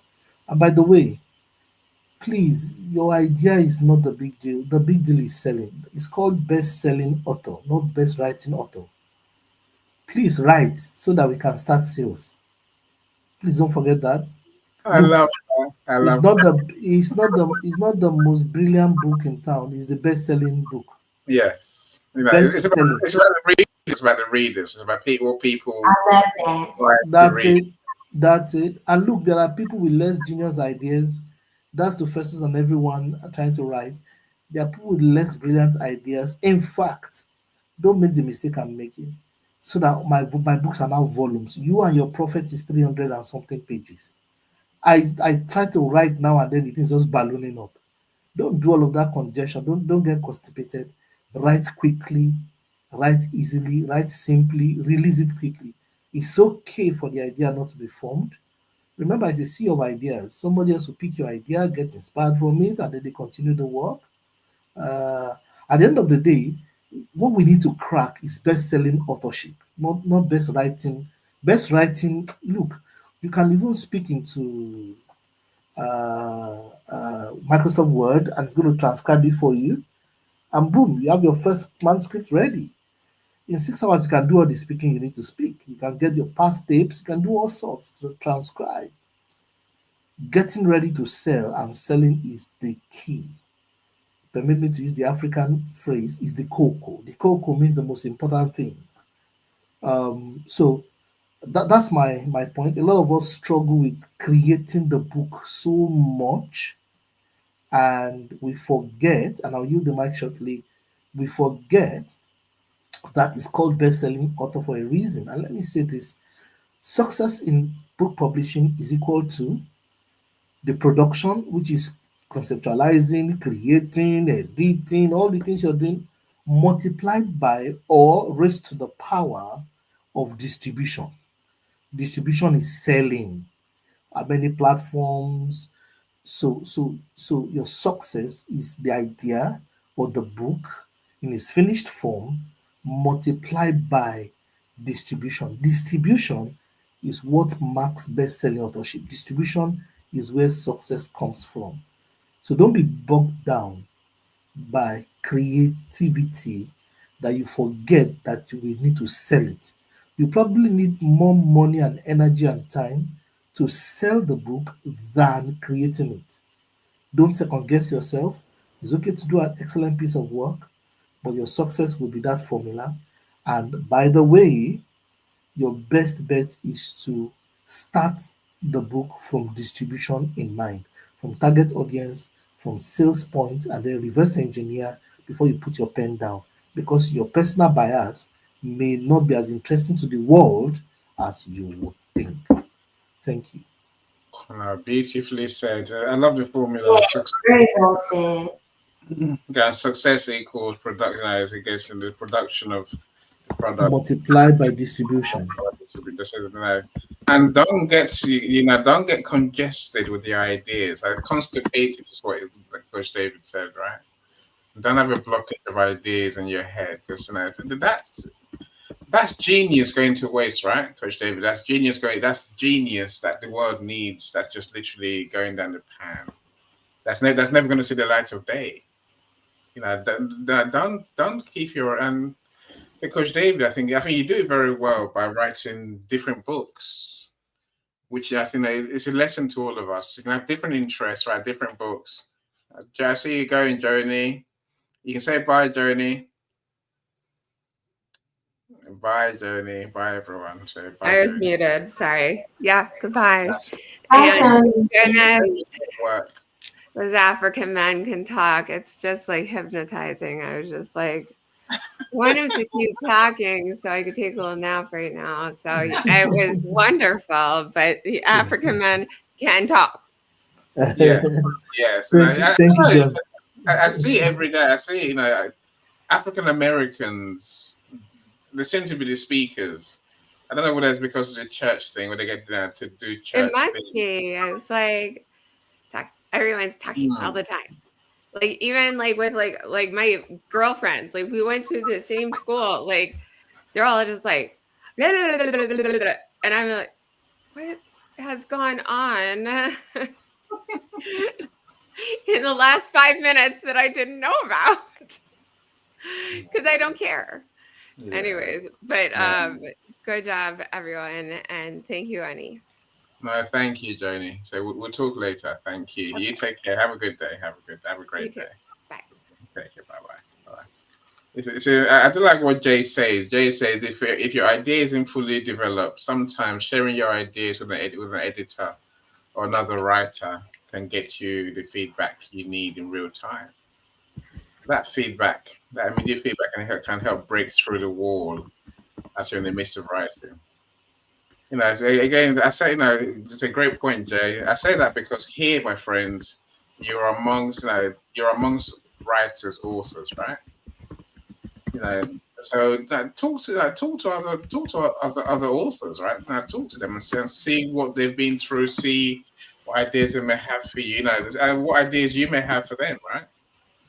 You know, let's learn and grow together. But I think I say, go on, Coach David.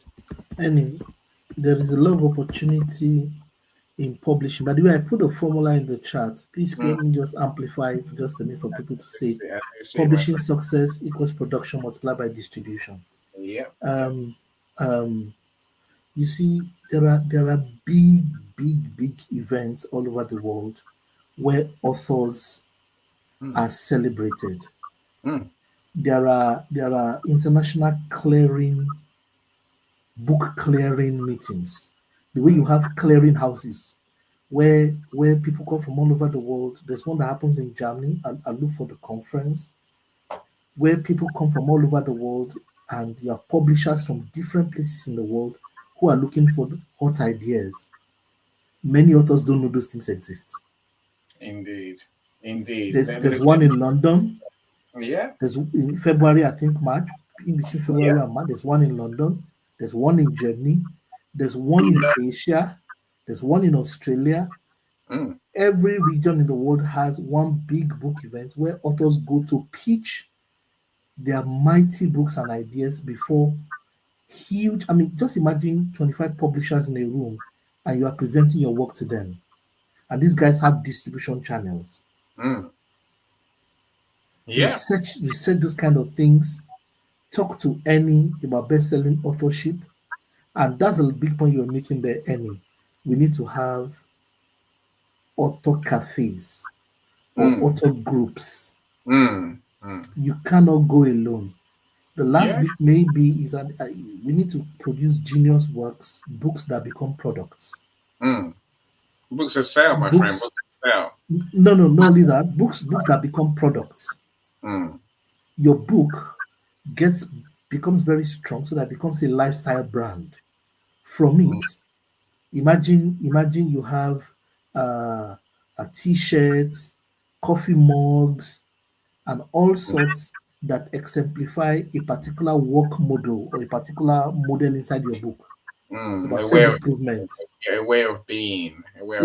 Thank you. So the books we have must do what the phones have done. It must become 360 degree in the life of the consumer. That is the new evolution of books. It must become something in the life of the consumer, a companion. Just think about the popularity of the Bible. And that's just one book written by several authors.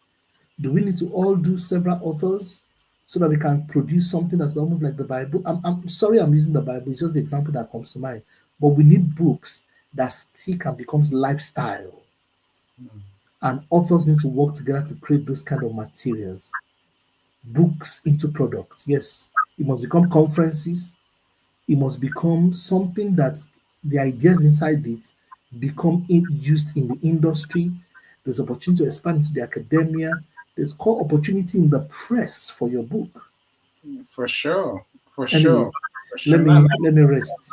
Look, and don't be put off by the prospect of what it takes to make your book become what Coach Dave is talking about, so a lifestyle, that something that becomes a cultural phenomenon. Why not? Exactly. Why not you? Because it can be. The only thing that stops it is it wasn't our mind, right?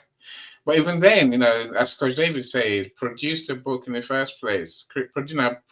Produce your product. Otherwise, nothing happens. Coach David, as you're talking, I have got a new service that's gonna kick off in the new year. After I was trying to do it this side of the year, but I've got like everyone else, like you, Nikki, I've got stuff going on, right? So I can't guarantee I'll be around before Christmas as much as I want to be. to beyond doing the work and doing other people's books. But I'm going to start an author speakers conference series. So my plan is to give my author friends a window, a chance to be on stage. I'm sure, Coach David, I'm sure you're going to be part of that, right? You're going to join us and. No. I'm an organizer. What are you talking about? This is why we went to 805 restaurant. What? Don't say this now. Yeah, it's true. I'm one of the. We went to lunch, dinner to African dinner to discuss this concept. Yeah, look, it's coming to fruition. I need to set a date. I've got 2 authors already agreed. I got one motivational speaker based in Australia, Eric Bailey. My friends, I'm sure you get to meet him soon enough, right? And another one is I haven't forgotten her name now. Paula Washington, I think her name is. She's a US business growth genius. That's what I call her, right? So that's just 2. I'm sure Coach David will be there.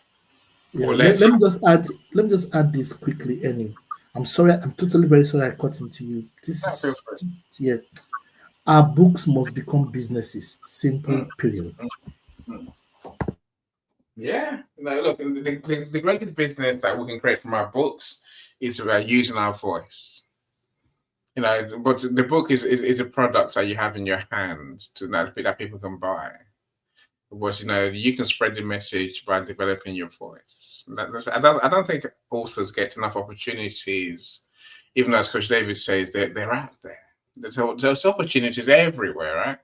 My challenge to you, Nikki, you, Festus, is get your books done. I would love you to be part of this author speakers. But the first one might be say mid-January when we come back from our Christmas breaks, our New Year's break. But then we are going to fast track into hybrid events, in-person events, where we get to take the stage and inspire people with our message.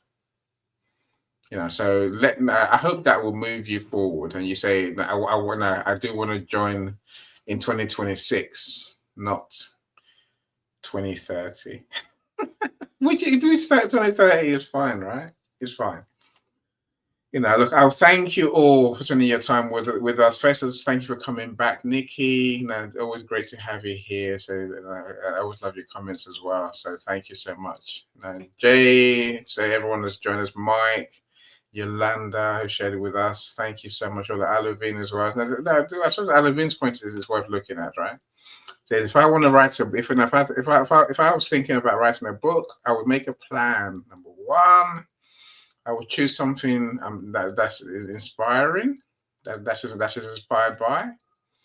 Yeah, no, you have to choose something that you're interested in, something that truly moves you, something that you're willing to spend your effort to share your insights with the world. Sometimes it's our pain. It's not just interest doesn't mean we love it. Interest means that we know about it and we're willing to put the effort in to share our message with the world, right? So she would write 500 words per day. Yes, just look, give yourself a number. Well, that's 500 words a day, half an hour a day, either way. One day you might write 500, another day you might write 250, you might write 100, you might write not a lot, less than that, right? Another day you might write 10,000 words. That's how books get done.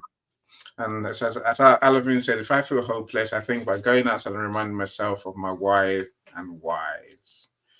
Alavin, so I'll give you the mic to share with us what you're thinking just as we leave, my friend. How are you today? Hello. How are you? Yes, I am fine, thank you. What about you guys? Hello, everyone. Nice to meet you for those who I don't know yet, and I meet just for the first time. I am good. So, about this topic, I never think about writing a book because I think I have nothing to share, nothing to speak about.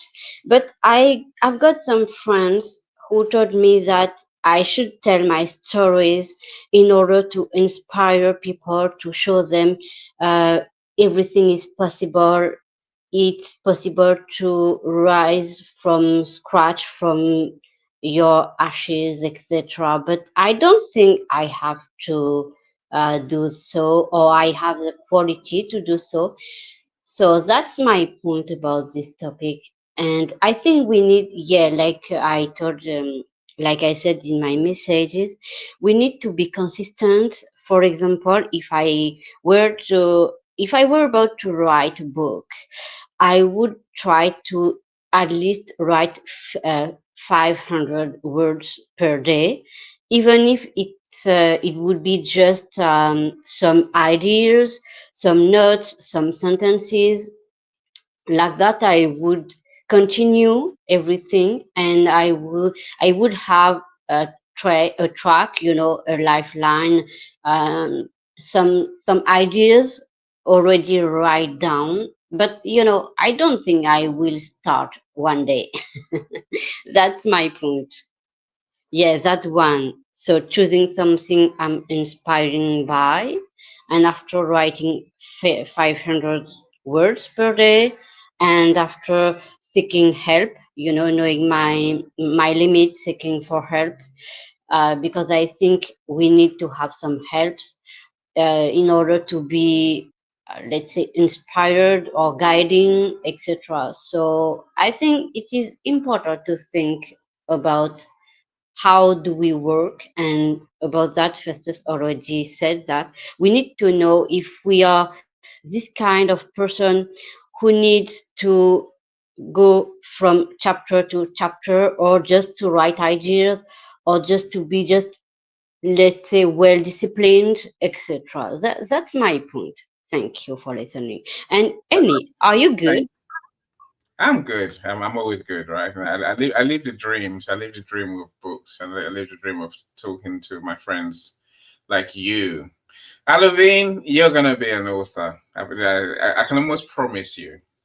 Next thing, you and I would talk, and I've made it my personal mission. Now you said that, to work with you to tell your story. Because of course, yeah, you have an inspiring story. Everyone's got a book in there, my friends. Everyone has something that we know that the world needs to learn from us. That's why we write books, right? You're no different. And look, I will. I'm making my business to work with you to make it happen, and I'm sure you'll be amazed. Even if it's just for fun, but ultimately, writing a book is about helping people, your readers, and also showing, and also building a legacy. Of course, there's book sales in there as well, as Coach David alluded to earlier. So we'll talk and we'll make it happen, my friends. Keep watch this space. Is what I'll say, right? Watch this space. Nikki, you flash your mic. So I want to go around everyone one last time. And then I say, if you want to give us a quick tip, a quick strategy to break past that wall that all authors experience, then that would be really helpful. Nikki, let's start with you if you don't mind. Okay, sure. My main tip would be, if you don't know where to start, just start anyway. I love that. I love that. Look, it's we know where to start, right? There's a process. It starts with having the idea, as Jay said, develop the idea in your head, right? Give yourself space to develop the idea, and the story that you want to tell. So from there, it's a pretty linear process. I know Festus wants to circumvent the process, but that's Festus been a genius, right? First work out who you're writing the book for, right? That's going to influence your title. I can't say enough. Your title normally speaks to, here's what you're going to get from reading this book, especially if you are this person. Book. You're going to learn how to overcome depression if you are 14, you're a teenage girl, for example. I'm saying, once you know your target audience, once you know what you're going to write about, you're on your way, right? No, of course, I might have to narrow that title down even more. But that's optional. And so after that, then the next thing you have to do, essentially is test your title. Talk to people about your title. Ask random people. Ask people you know. Ask your friends, your family. Ask your connections on LinkedIn. Do a survey. What do you think about this title, this topic for a book? Oh, by the way, what do you struggle with on this topic? Now you've got people's real experiences, issues. You can further refine your title, or it can further reinforce the title that you have. But now you have beginnings of the issues that you really want to solve, that people really do have, right? Now, from there on, look, write your outline, write your chapters. And I say, I'm going to write chapters. Some people are not. I'm saying, there's nothing wrong with doing the other way, Christiana's way, Festus's way, in terms of vomit everything you're thinking out. Christiana talked about doing the mind map, so you know how that works, right? So branches, circles. Then one circle leads to another. So literally, by now you got a whole page full of different topics that you might want to go down. But once you have your outline, then you can begin to flesh out what's going to be under, the subheadings under each title, each chapter, so to speak, right? Once you have an outline, my friend, start writing your book. Make a choice, as Coach David said. Make a choice to write the book now. To write the book, when, but you decide when, right? Make a choice. You're going to need to put time aside.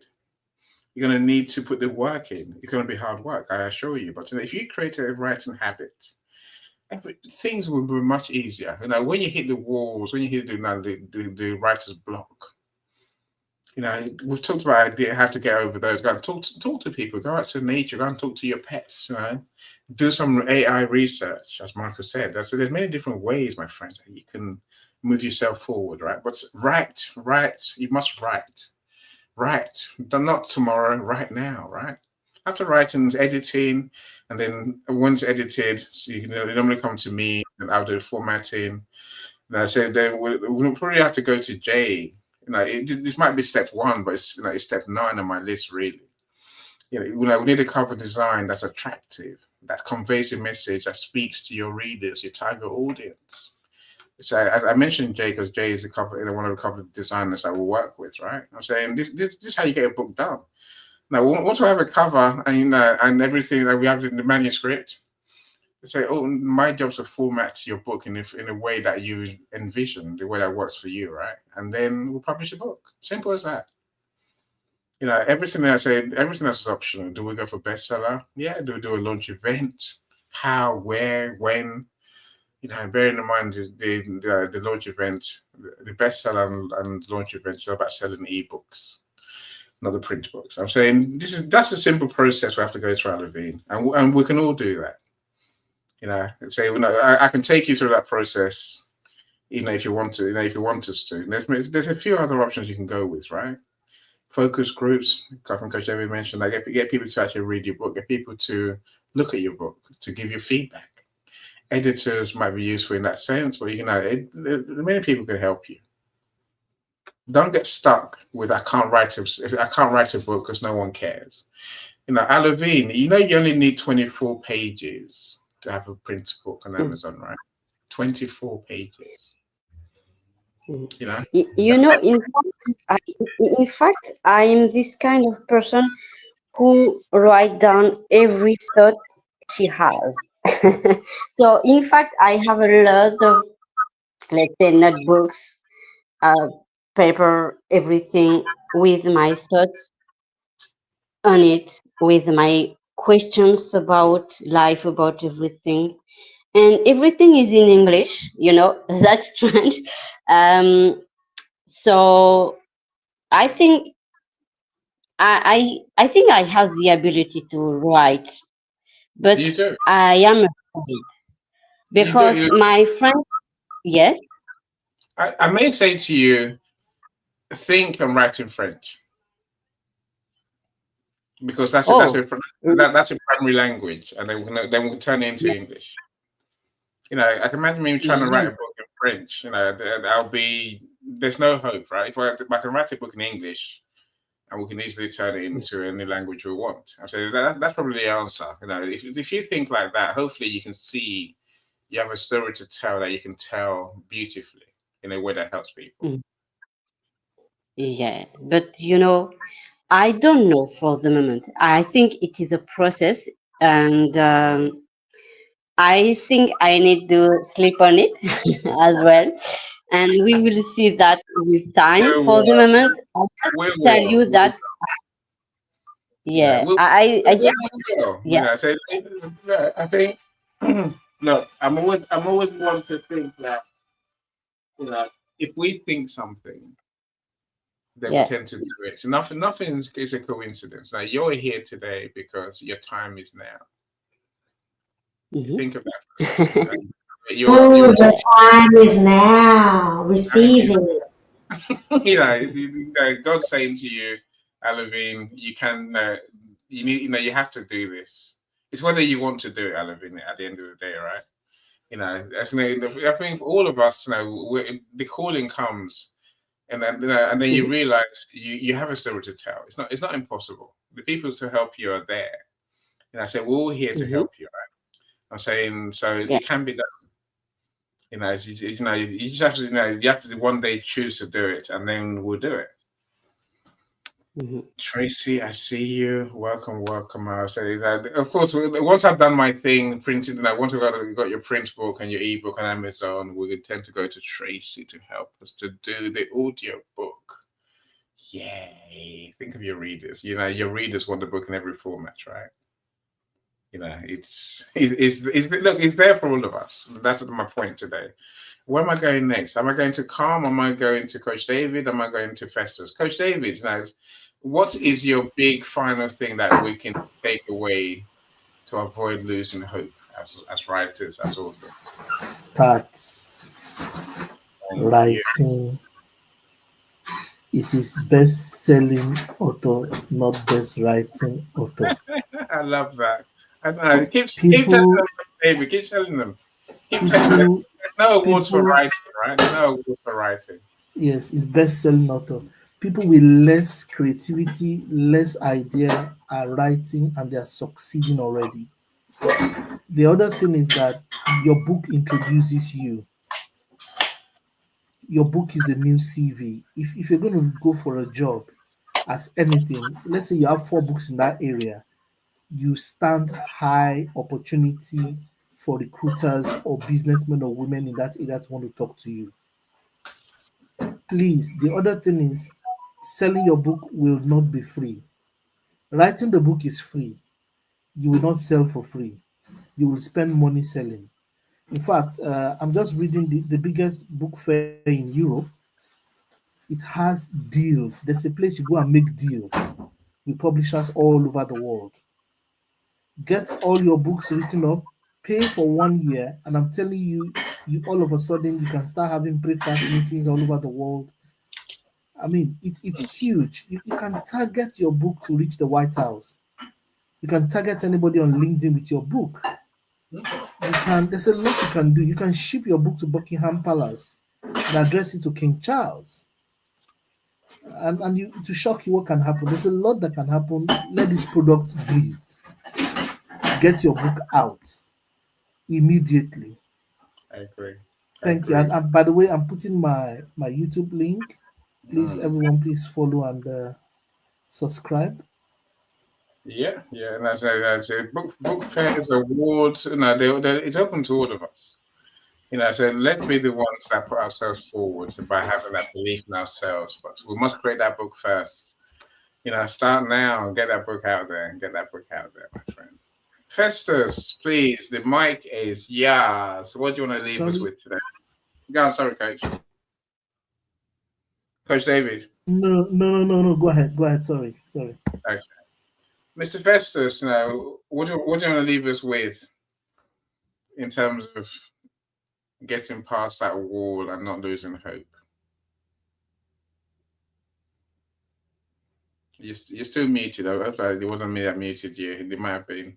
I don't. Oh no, I'm trying to mute you. I can't do that. You have to unmute yourself. Festus, are you there? Have we lost the battle?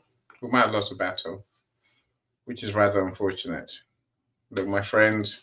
So I'll leave you with a couple of messages. This one for all authors to be. If Festus. Tell you about some failed writers. Stephen King's Carrie was rejected 30 times. He actually threw it in the trash. His wife rescued it. J.K. Rowling faced 12 rejections for Harry Potter. One publisher told her children's books don't make money. Even Dr. Seuss was told his work was too different and wouldn't sell. Success isn't about never failing, it's about never giving up. Think rejections means you're not good enough? Let me tell you about some failed writers. Stephen King's Carrie was rejected 30 times. He actually threw it in the trash. His wife rescued it. J.K. Rowling faced 12 rejections for Harry Potter. One publisher told her children's books don't make money. Even Dr. Seuss was told his work was too different and wouldn't sell. Success isn't about never failing, it's about never giving up.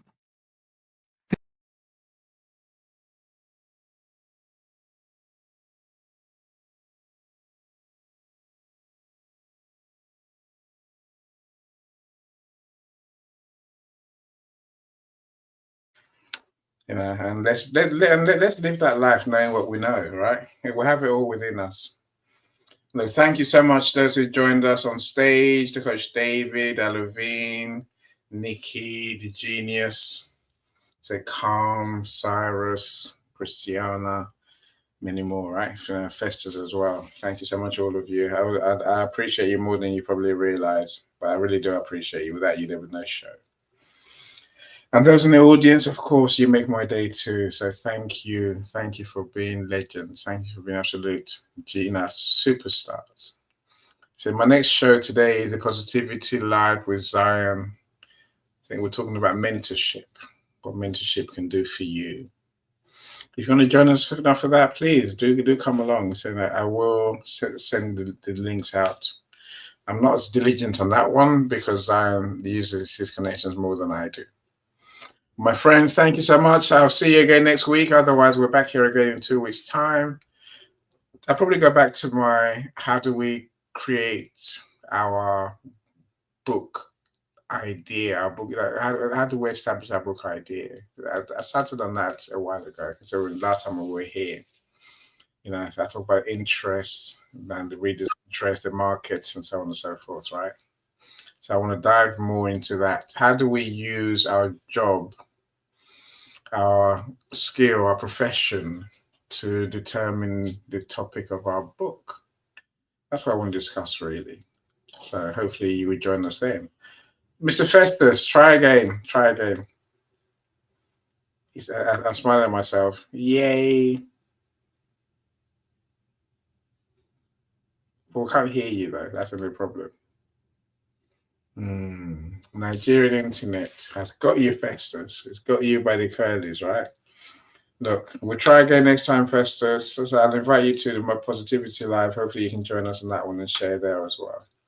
My friends, I'll leave you the final message. And I do connect with each other, and have conversations, right?